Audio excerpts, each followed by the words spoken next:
کیا لوگ یہ خیال کیے ہوئے ہیں کہ صرف یہ کہنے سے کہ ہم ایمان لے آئے چھوڑ دیے جائیں گے اور ان کی آزمائش نہیں کی جائے گی؟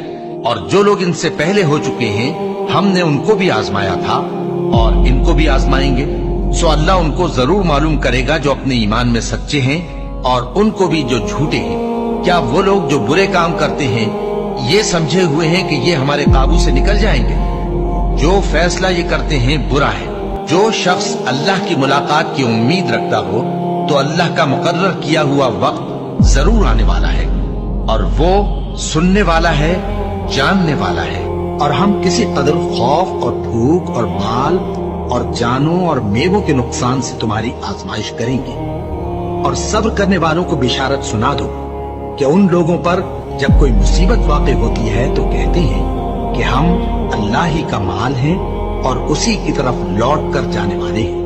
یہی لوگ ہیں جن پر ان کے پروردگار کی عنایتیں ہیں اور خصوصی رحمت بھی ہے، اور یہی سیدھے رستے پر ہے۔ اور اے پیغمبر، ہم نے تم سے پہلے کسی آدمی کو بقائے دوام نہیں بخشا، بھلا اگر تم مر جاؤ تو کیا یہ لوگ ہمیشہ رہیں گے؟